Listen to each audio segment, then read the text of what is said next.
बिस्मिल्लाहिर्रहमानिर्रहीम। अस्सलाम वालेकुम नाज़रीन, आप यूट्यूब चैनल देख रहे हैं। मैं इमरान खान हूँ। सबसे पहले आपको बताऊंगा भारत कैसे पाकिस्तान के जो एक्स हैंडल्स हैं उन्हें बंद करता चला जा रहा है। किस्मत का खेल देखिए कि जेल से बैठा एक आदमी कैसे इतना रेलिवेंट हो गया।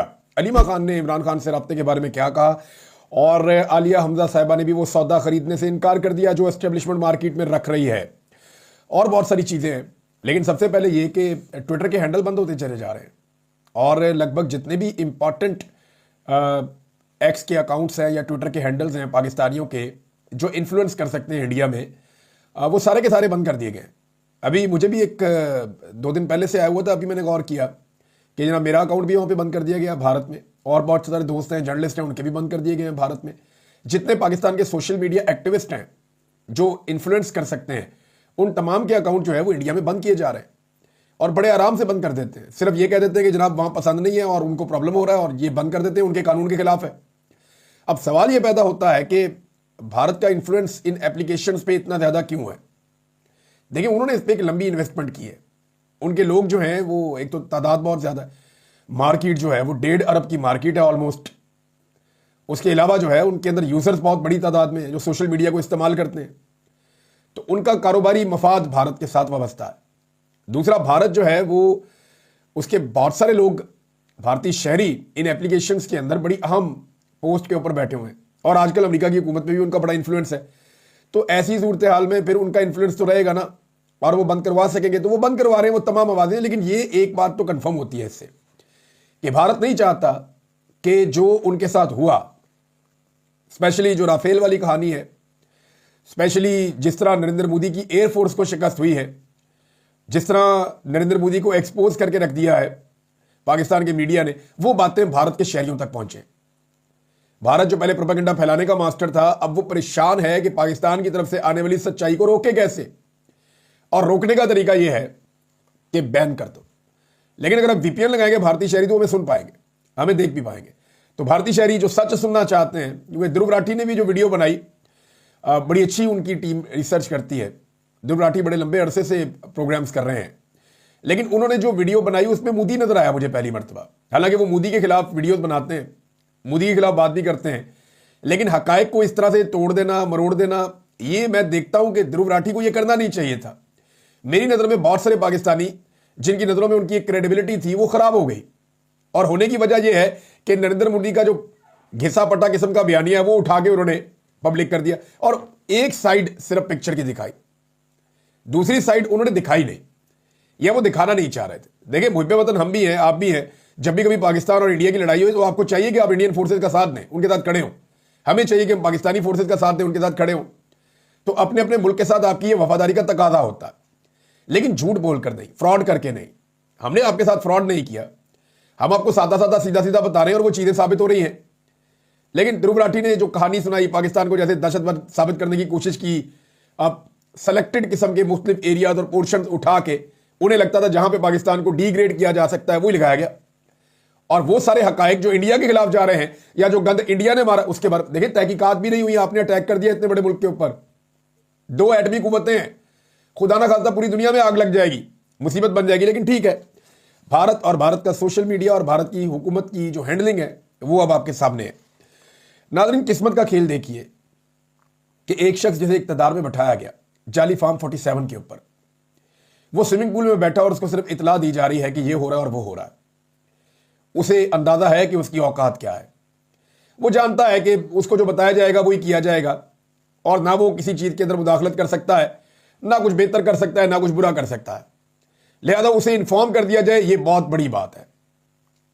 तो स्विमिंग पूल में बैठा हुआ एक शख्स जिसे इख्तियार में तो बिठाया गया लेकिन वो बेइख्तियार है, और दूसरा शख्स जिसे अडियाला जेल की एक काल कोठरी में बिठाया गया वो इख्तियार से तो महरूम है लेकिन इख्तियार उसी के पास है। मुबैना तौर पे जो अस्करी ज़राए से खबर बाहर आई, क्योंकि इमरान खान साहब ने या उनकी फैमिली ने ऐसी कोई बात कही नहीं। जो लोग इमरान खान साहब को जाकर मिले उनसे मैंने कंफर्म किया, उन्होंने कहा जी इमरान खान साहब ने हमें किसी मुलाकात के बारे में नहीं बताया कि उन्हें आकर कोई सीनियर ऑफिसर मिला। ये बड़े रैंक का एक ऑफिसर मुबैना तौर पर बताया जाता है, क्लेम ये किया जाता है, और ये अस्करी ज़राए से खबर आती है, इमरान खान साहब नहीं कहते। तो मुबैना तौर पर वो खबर क्या कह रही है, जो नजम सेठी साहब हैं वो भी ये क्लेम कर रहे हैं कि इमरान खान को वजीर आजम की तरह ब्रीफिंग दी गई है, और उनको बताया गया कि क्या हालात है। फिर इमरान खान साहब ने कहा कि फड़ के तुम दो इंडिया में, ये नहीं मैं पंजाबी में आपको कह रहा हूं। इमरान खान ने पूरी सपोर्ट दी फिर उसके बाद मुंबई जना तौर पर, अगर तो ये खबर दुरुस्त है तो अंदाजा करें कि इख्तियार जो है वो जेल में बैठे हुए एक शख्स के पास है, और इख्तियार जिनके पास है उनके पास इख्तियार नहीं है। जो जेल में है उसे ब्रीफिंग दी जाती है, उससे मदद मांगी जाती है, इस खबर के मुताबिक तो यही है। तो इख्तियार और इख्तियार में इतना फर्क है, और ये खबरें निकली भी एस्टेब्लिशमेंट के दराये से, मैं आपको फिर कंफर्म कर रहा हूं। नून लीग के लिए बड़ी प्रॉब्लम क्रिएट हो गई जिस तरह ये खबर रिपोर्ट करवाई गई है ना, यानी इस खबर के अंदर, और मैं क्रेडिट दूंगा जर्नलिस्ट को जो खबर लेकर आते हैं। देखिए ये उनका क्रेडिट है, वो लेकर आए। जुबैर अली खान साहब ने पहले बताया, बाद में नजम सेठी साहब ने बताया, लेकिन इसके जराए इमरान खान नहीं है, ये मैं आपको बता रहा हूं। जराए इसके सरकारी है, और बंदा भी सरकारी जाके मिला है, और तगड़ा बंदा मिला है जाकर। अब जो सदर है वो बीच में से गायब है, यानी इस सारी लड़ाई में किसी ने आसिफ अली जरदारी जो सुप्रीम कमांडर है फोर्सेज का, उसको पूछा ही नहीं करना क्या है, ना उसने बताया ना उसको पूछा। वो आज निकल के कहीं में गुजरावाला के आसपास दिखाई दे रहे हैं, यानी सदर जरदारी गुजरावाला छावनी पहुंचे, आर्मी चीफ को भी वहां आना पड़ा, वो भी है, और फौजियों से उन्होंने मुलाकातें की। Mohsin Naqvi was there. ये जनाब औकात है टोटली। इतने दिन आपका सदर गायब रहा, सुप्रीम कमांडर, और अब अचानक से निकलता है और आपको नजर आता है कहां पे, गुजरावाला कैंट में। बड़ी अच्छी बात है, कम से कम नजर तो आए। मुझे तो शक था कि शायद नजर भी नहीं आएंगे, फ्रंट लाइन पे कहीं बॉर्डर पे ही लड़ते रहेंगे। तो ये आपके सदर है जिनको पूछा ही किसी ने नहीं पूरी लड़ाई में। नवाज शरीफ जिनको किसी ने घास ही नहीं डाली, कोई नहीं गया कि जाए और जाकर रायगढ़ में जाके ब्रीफिंग दे के आए कि मियां साहब लड़ाई होने लगी है, कौम के साथ खड़े हो जाए, या मियां साहब ये होने वाला है, आपकी ये सपोर्ट चाहिए। वो औकात ही नहीं है, एहसास कमजोरी का शिकार है वो भी, कि मैनू किसी ने पूछा ही नहीं, और जाली क्रेडिट लेने की बार बार वो कोशिश कर रहे हैं। वो मैं बताता हूं आगे जाके आपको। और एक तरफ वो शख्स जो जेल में है, उससे जाके वजीर आजम की तरह ब्रीफिंग दी जा रही है बकौल नजम सेठी के। इस चीज ने नून लीग को तबाह करके रख दिया, परेशान करके रख दिया।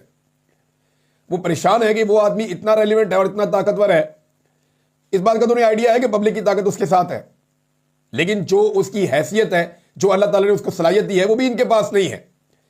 लिहाजा इमरान खान साहब ने ये सपोर्ट देकर पाकिस्तान को, और उनको देनी थी, क्योंकि पाकिस्तान को भी वो ऑन करते हैं कि मुल्क भी मेरा, फौज भी मेरी है, ये उनको देनी थी, उनको यही करना था, उन्होंने वही किया। तो ये जो बयानिया बनाया जा रहा था, वो बयानिया हमेशा के लिए उन्होंने वार दिया। अलीमा खान साहबा ने बड़ी इंपॉर्टेंट बात की।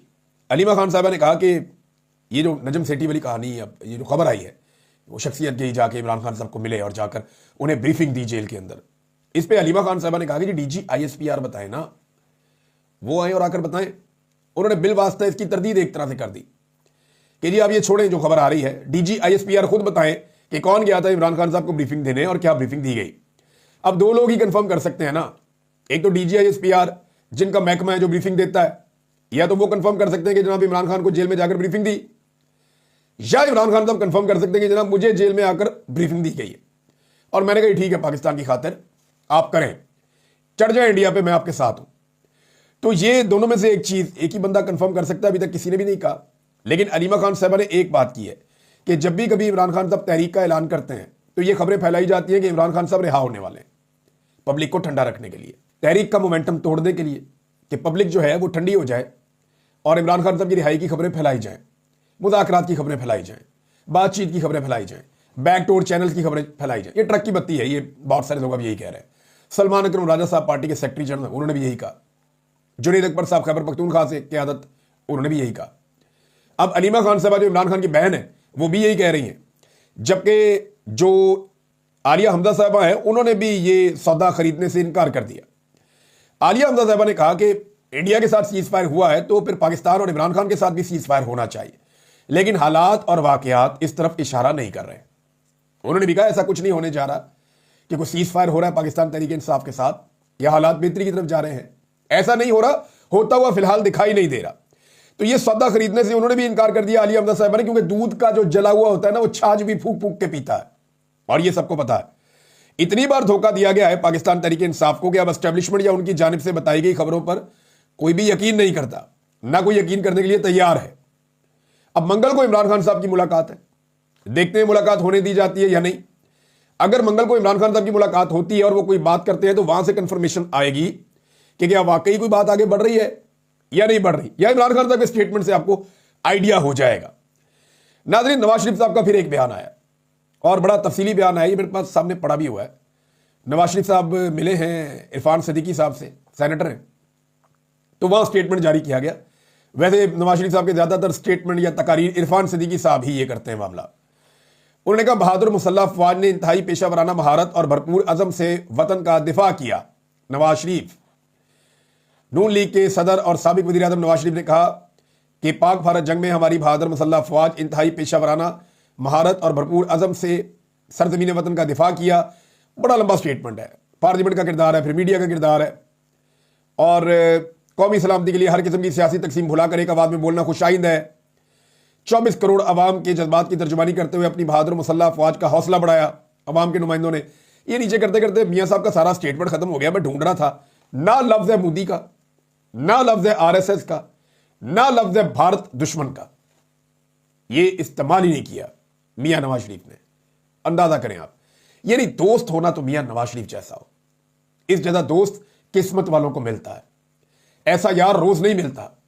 जिस वक्त पूरी कौम नरेंद्र मोदी और भारतीय फोर्सेस के ऊपर चढ़ी हुई थी और उन पर तनकीद कर रही थी, उनके ऊपर मीम्स बन रहे थे, उनका मजाक बन रहा था, तो उसका दोस्त नवाज शरीफ मैदान में आता है और वो कहता है नहीं, मेरी मीम्स बनाओ, मेरा मजाक उड़ाओ, मेरे दोस्त को मत छेड़ो। यह है दोस्ती, यह है ताल्लुक निभाना। अगर इसमें कोई जानता है तो शरीफ खानदान जानता है। ना इनसे बेहतर किसी को दोस्ती करनी आती है, ना ताल्लुक निभाना आता है। सिर्फ सामने वाला बंदा ताकतवर होना चाहिए, तगड़ा होना चाहिए, हुकूमत और इक्तदार में होना चाहिए। जैसा कि नरेंद्र मोदी, मियां साहब ने मोदी का मजाक उड़ाने वालों को दावत दी कि यार मेरा मजाक उड़ा लो, मेरे दोस्त को कुछ ना कहो, मुझ पर मीम्स बना लो, मेरे दोस्त पर मीम्स मत बनाओ, मुझे मारो, मेरे दोस्त को मत मारो। ये भारत को और मोदी को नवाज शरीफ साहब ने कुर्बानी दी है और ये कुर्बानी तारीख में याद रखी जाएगी। ये भुलाई जाने वाली कोई छोटी कुर्बानी नहीं है।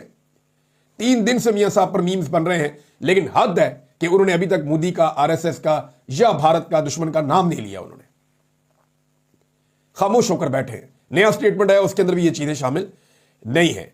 और एक और चीज मैं आपको बताता हूं कि यास्मीन राशिद साहिबा के हवाले से मियां नवाज शरीफ साहब ने बड़े तहफ़्फ़ुज़ात का इजहार किया है, क्योंकि खबरें आ रही है ना कि कुछ लोग अब छूट जाएंगे। कितना आप लटका सकते हैं जाली मुकदमात को। ये खातून रोक रही थी लोगों को कि मत जाओ, आगे मत जाओ, एक लेवल से आगे बढ़ के एहतजाज मत करो, रोक रही थी। उन्हें जेल में रखा हुआ सिर्फ इसलिए कि उन्होंने नवाज शरीफ को लगभग 60 से 70 हज़ार वोटों से शिकस्त दी हुई है और वो नवाज शरीफ का जीना हराम करेंगी जिस वक्त बाहर आएंगी। ये बात नवाज शरीफ जानते हैं और उनके बड़े तहफ़्फ़ुज़ात है कि यास्मीन राशिद साहिबा को किसी सूरत बाहर नहीं आना चाहिए, बाहर आने नहीं देना चाहिए। लेकिन बाहर तो वो आ जाएंगी। उसकी वजह यह है कि आप जो जुल्म की काली रात है वो कितनी भी लंबी हो, एक वक्त आता है कि सुबह हो जाती। तो अब उन्हें बाहर तो आना है और बाहर आके जो वो करेंगी वो फिर आप तब देखेंगे जब बाहर आकर वो अपनी एक्टिविटीज शुरू करेंगी। नाज़रीन, जो 9 मई के मुकदमात हैं, अब उनके अंदर एक चालान दे दिया गया है पाकिस्तान तहरीक इंसाफ के लोगों को। तैयबा राजा साहिबा ने इसके ऊपर एक ट्वीट किया, मैं आपके सामने रख देता हूं। उन्होंने कहा जी, आज जेल ट्रायल के दौरान हमें चालान की कॉपियां दी गई। ये 900 सफ़ात पर मुश्तमिल झूठ का एक पलंदा है जिसमें सलीस उर्दू में 1 लाख लोगों के नाम शामिल कर दिए गए। लेकिन हर शख्स को जो कॉपी दी गई है, इसमें उस शख्स के मुबैना जुर्म की कोई तफसील दर्ज नहीं है। यानी जो कॉपी दी गई उसका जुर्म ही नहीं उसके अंदर है और ना ही उसके खिलाफ कोई सबूत पेश किया गया है। तो फिर ये क्या चालान है भाई? चालान तो केस का ही होता है, इसने ये किया था, स्पेसिफिकली इसका ये जुर्म है, इस जुर्म के अंदर इस बंदे को ये सजा दी जाए। वो गोल मोल 900 सफ़े बना के पेश कर दिए जाके। ये जाली हुकूमत इस झूठ के पलंदे की फोटोकॉपियां बनाने पर करोड़ों रुपया खर्च कर चुकी है। अब हर समझदार शख्स खुद सोच सकता है कि अगर वाकई हालात ठीक हो रहे होते, इमरान खान वापस आ रहे होते या केसेस खत्म हो रहे होते, तो क्या इतनी बड़ी रकम इन झूठी कॉपियों पे खर्च की जाती? ये असल में लोगों को सजा दिलाने का इरादा रखते हैं। झूठे मुकदमात में मनसूबाबंदी के तहत ये सारा कुछ हो रहा है। जबकि सनम जावेद के शौहर अतीक रियाज साहब ने भी एक बात बताई। उन्होंने कहा जी कि बाकी सारी जेल में जो है वो कूलर लगा दिए गए हैं, हवा वाले, ठंडी हवा वाले, लेकिन जिस सेल में 8 खवातीन को सनम जावेद समेत बंद किया गया है वहां पे कूलर नहीं लगाया गया। और वो खवातीन अब सनम जावेद से शिकायत करती हैं कि आपकी वजह से हमें भी ये सहूलत नहीं मिली, हम भी गर्मी की ये तकलीफ और तंदूर जैसा ये सेल जो है इसको बर्दाश्त कर रही हैं सिर्फ तुम्हारी वजह से कि तुम पे बहुत गुस्सा है निज़ाम को, सिस्टम को, हुकूमत को, एस्टेब्लिशमेंट को, तो वो गुस्सा हम पे भी उतर रहा है। तो सनम जावेद साहबा जो है उनको निशान इबरत बनाने के चक्कर में मजीद कैदियों को भी परेशान किया जा रहा है। मियां अकरम उस्मान साहब का स्टेटमेंट मैंने सुना। ये मियां महमूद रशीद साहब के रिश्तेदार हैं और फौजी अदालतों में इनको पकड़ा गया था, सजा दी गई है, अभी वो बाहर हैं, जैसे आबाद फारूक बाहर हैं। तो मियां अकरम उस्मान को मैं सुन रहा था, बड़ी तकलीफ दे कहानी उन्होंने बताई। लुब्बे लुबाब ये है कि वो कहते हैं जी हमारे साथ दहशतगर्दों वाला सलूक हुआ है, सिविलियंस वाला सलूक नहीं हुआ। जो दहशतगर्द है बम फाड़ते हैं, हमले करते हैं, उस तरह का सलूक हमारे साथ हुआ। ये मियां अकरम उस्मान साहब बता रहे हैं। ये इंतहाई अफसोसनाक चीज है। नाज़रीन, जंग के बहाने जो है लोगों ने अपनी दिहाड़ियां भी लगाई हैं, और क्या दिहाड़ियां लगाई हैं मैं आपके सामने अब रखता हूं कि जिस वक्त पाकिस्तान और इंडिया की जंग चल रही थी ना, उस वक्त बड़ी खामोशी से और बड़े तरीके से चीनी महंगी कर दी गई। यानी 8 रुपए चीनी की कीमत मजीद अचानक से बढ़ा दी गई, और अफगानिस्तान बरामद की वजह से रिटेल मार्केट में चीनी की कीमत 185 रुपए फी किलो तक पहुंच गई। तहरीक इंसाफ के दौर में 100 रुपए कीमत होती थी ना, तो ये नाच नाच के घुंघरू तोड़ देते थे, सारे छलांगे मारते थे, माइक लेके लोगों के मुंह में घुसेड़ देते थे कि बताओ चीनी महंगी हो गई है। आज 185 रुपए किलो हो गई है। 1 रुपए चीनी किलो महंगी होती है ना, तो अरबों रुपया माफिया की जेब में चला जाता है। ये सारा जो माफिया, चीनी माफिया, ये सारे इक्तदार में बैठे हुए, जितने चीनी माफिया वाले ये हुकूमत के अंदर बैठे हुए, अपोजिशन में ये अफोर्ड ही नहीं कर सकते, तो ये सारे हुकूमत में बैठे हुए हैं। तो हुकूमत को तो मजे, चीनी महंगी होगी वो क्यों नोटिस लेंगे, पैसा तो इनकी जेब में जा रहा है। लिहाजा ये बहुत बड़ी डकैती पाकिस्तान पर मारी गई, और अरबों रुपया चीनी माफिया की जेब में चला गया, जिस वक्त पाकिस्तान और भारत की लड़ाई चल रही थी उस वक्त। नाज़रीन, इस वक्त तरजीहात के हवाले से एक और बड़ी खबर है, और वो बड़ी खबर है शहजाद अकबर साहब ने भी दी है, और इंडियन मीडिया को आप देखें तो वहां पर भी आपको मिल जाती है। खबर यह कि भारत ने एक बड़ी टीम बनाई है, जिसमें ज्यादा लोग अपने अपोजिशन के रखे हैं, हुकूमत के शायद 2 लोग हैं। और ये जो बड़ी टीम बनाई है, इसकी ड्यूटी लगाई है कि ये दुनिया भर में जितने सफारतकार हैं, या दुनिया भर के मुख्तलिफ इलाकों में जाकर, दारुल हुकूमतों के अंदर जाकर, वहां पे ब्रीफिंग देंगे इंडिया पाकिस्तान कन्फ्लिक्ट के हवाले से, और दुनिया की हमायत इंडिया के लिए हासिल करने की कोशिश करेंगे। भारत जो है वो सफारती महाद पे फौरी तौर पर सरगर्म हो गया, जबकि पाकिस्तान अभी जो है वो एयरफोर्स की दी हुई कामयाबी, अल्लाह रब्बुल इज्जत ने जो एयरफोर्स को कामयाबी दी, उसका जश्न मना रहा है। भारत अगली तैयारी कर रहा है। याद रखिए, वो फौरी तौर पे पाकिस्तान के सारे मीडिया को भारत में ब्लॉक कर रहा है। ये बिला वजह नहीं कर रहा, वो उसे आइडिया है कि उसने आने वाले दिनों में जो करना है, उसने भारत के शहरियों को बेवकूफ बनाना है। अगर भारत के शहरी हमें सुन रहे होंगे तो बेवकूफ नहीं बनेंगे। एक तो वो कुछ करने जा रहा है, जिसके लिए उसने पाकिस्तानी मीडिया सारा का सारा भारत में बंद कर दिया, सोशल मीडिया भी भारत में बंद कर दिया। नंबर 2, भारत आलमी सतह पे अपने लोगों को घुमा रहा है, फिरा रहा है, ताकि इंटरनेशनली जितनी हमायत वो हासिल कर सकता हो वो कर ले। ये 2 चीजें बड़ी खौफनाक है। और नंबर 3, वो भारतीय हुकूमत या जो ओहदेदार हैं वो घूम रहे हैं तमाम मुसल्लह अफवाज के साथ, और उनका हौसला बढ़ा रहे हैं एक अगले अटैक के लिए। तो ये सारी चीजें इशारा देती हैं कि भारत मुमकिन तौर पे पाकिस्तान पे दोबारा कोई एडवेंचर कर सकता है, लेकिन दोबारा एडवेंचर करेगा तो पाकिस्तान को मिलकर इकट्ठे होकर फिर वैसा ही जवाब देना पड़ेगा जैसा जवाब पाकिस्तान ने पहले भारत को दिया था। एक बात बड़ी अजीब हुई नाज़रीन, और ये मैंने बल्कि इसको ट्वीट भी किया है, ये बहुत सारे लोग और भी ये नुक्ता उठा रहे हैं, और ये बड़ा अहम नुक्ता है। भारत के जो वजीर खारजा है, उन्होंने एक दावा किया, और ये दावा बड़ा अजीब है। उन्होंने दावा किया कि भारत ने पाकिस्तान को आगाह कर दिया था हमला करने से पहले कि हम फलां किस्म का हमला फलां किस्म की जगहों पे करेंगे, तो आपने बीच में नहीं आना, लेकिन पाकिस्तान बीच में आ गया। अब मामला यह है कि पाकिस्तान में भारत ने किसको बताकर हमला किया था, ये एक बहुत बड़ा सवाल है। इसकी इंक्वायरी होनी चाहिए, पता चलना चाहिए कि वो कौन था पाकिस्तान में जिसको भारत बता रहा था कि हम इस जगह पे अटैक करेंगे। तो क्या ये भारत ने फिर उसके बावजूद जब अटैक किया तो हम अटैक को पहले रोक क्यों नहीं पाए, ये भी सवाल उठना चाहिए। देखिए, आपको अल्लाह ताला ने कामयाबी दे दी है, लेकिन आपको अपनी कमियों से, अपनी जहां जहां पे आप नाकाम हुए वहां पे आपको सीखना पड़ेगा कि भारत का जो पहला अटैक था उसको रोकने में हम कामयाब नहीं हुए, हालांकि हमारे पास पेशगी इतला बकौल भारत के उन्होंने दी हुई थी। तो ये हमें सीखना पड़ेगा और इस सवाल का जवाब ढूंढना भी पड़ेगा। अब तक इतनी, अपना ख्याल रखिएगा, अपने इस चैनल का भी। अल्लाह हाफिज।